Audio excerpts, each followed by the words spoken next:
Eto na po. Dami hong bunga ng malunggay. Oh.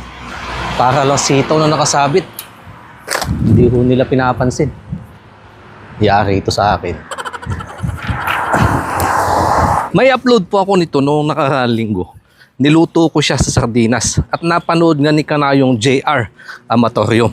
Kaya ito naman po ang gagawin ko ng video. Kung may request ka din, comment mo lang below. At katulad nga po ng lagi ko sinasabi, basta available naman ang sangkap, abangan mo ang sunod na upload ko. May ihaw na isda ang hiling. Kaya meron po ako ditong dalag. Uy!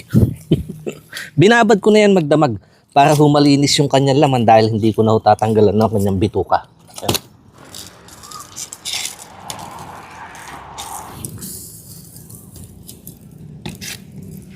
Pisatan ko lang po ng kamatis. Sa dinding dapat po madaming gulay. Kaya first time ko po ito masusubukan. Ang gamit, bunga lang ng malunggay.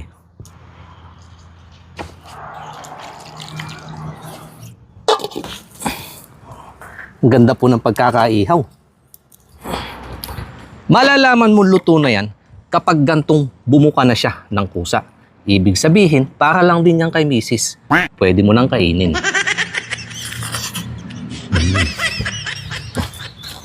Eto na po.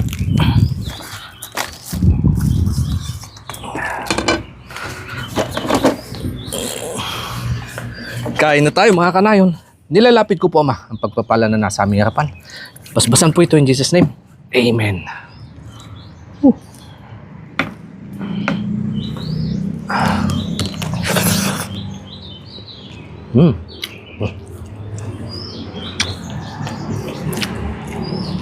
Sarap.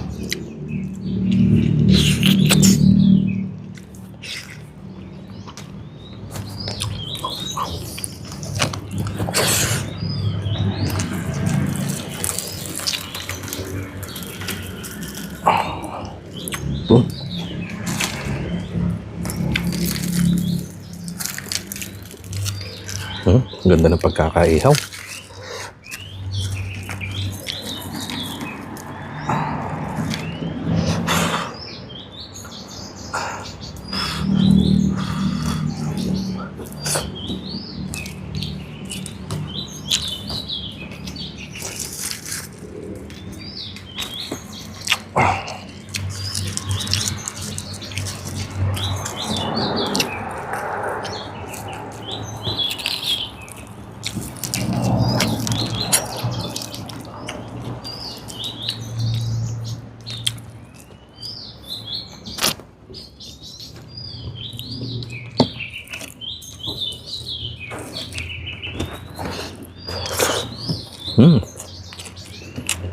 Sarap.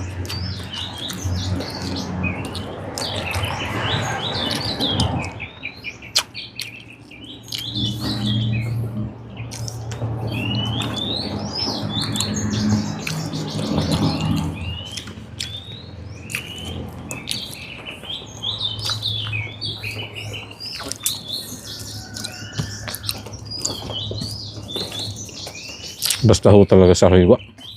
Matamis-tamis ang lasa.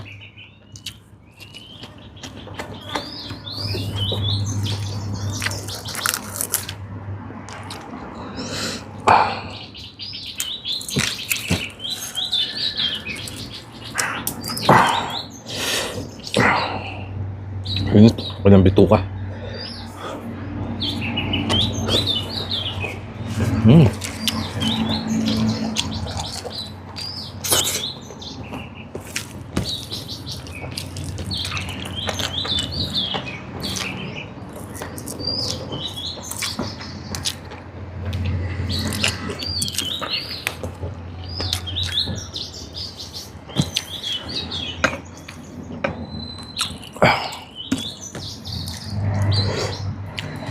Yung buntot, natitira ko naman po, ito lang ulo ang ulamin ko dahil yan gusto ko matinik.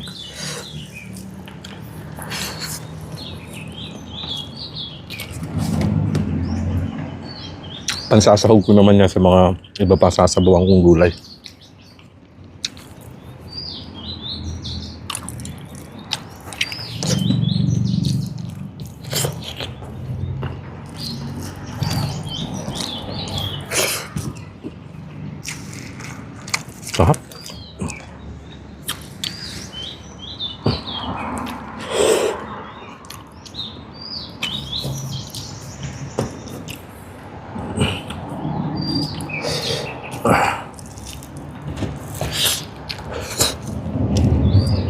Mm.